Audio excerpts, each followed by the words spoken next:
দাবি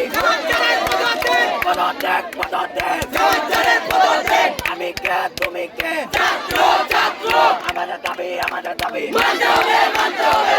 অবস্থান করেছে আমাদের বিদ্যালয় থেকে। এখন সরাসরি আমরা রানীগঞ্জ ইউনিয়ন পরিষদ আমরা আসছি, কারণ এখানে আমাদের চেয়ারম্যান সম্মানিত চেয়ারম্যান, এখন সম্মানিত বলা হয় না, এখন সম্মানিত বলা হয় ওনার কোনো দাবি নাই, সম্মানিত কোনো আমরা বলবো উনি সম্মানের যোগ্য না, সম্মানের যোগ্য না।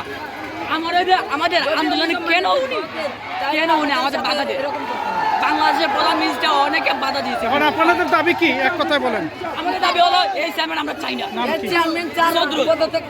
মোহাম্মদ জনাব সদরুল মিয়া এই চেয়ারম্যান স্যার, আমাদের দাবি হলো ওরা পদত্যাগ করতেন।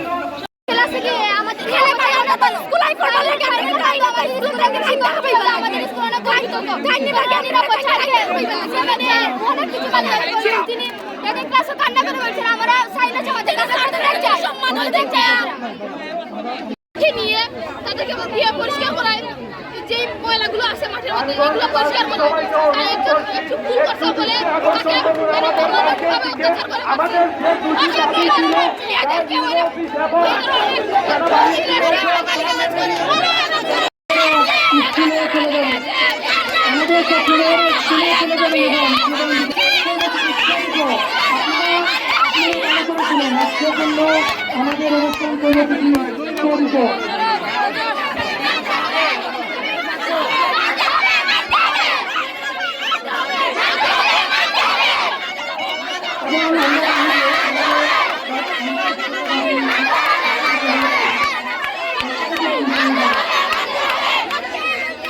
আপনার ফলো না, আমি যেখানে ভিড় থাকে জিও যেখানে অনেক যাই আমরা।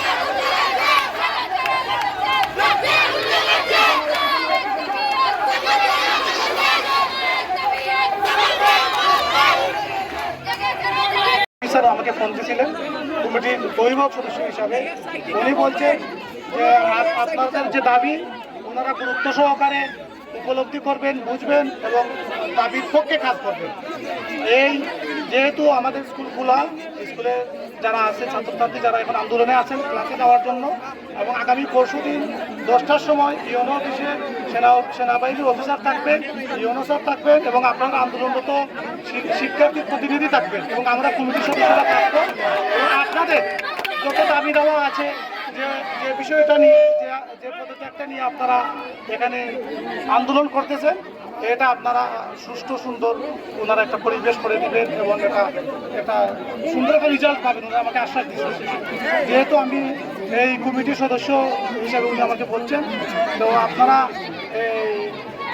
আমি মনে করি আর কি যে আমাদের ঊর্ধ্বতন অফিসারদের কথা বিবেচনা করে আজকের মতো আপনাদের এই আন্দোলনটাকে স্থগিত করার জন্য আমি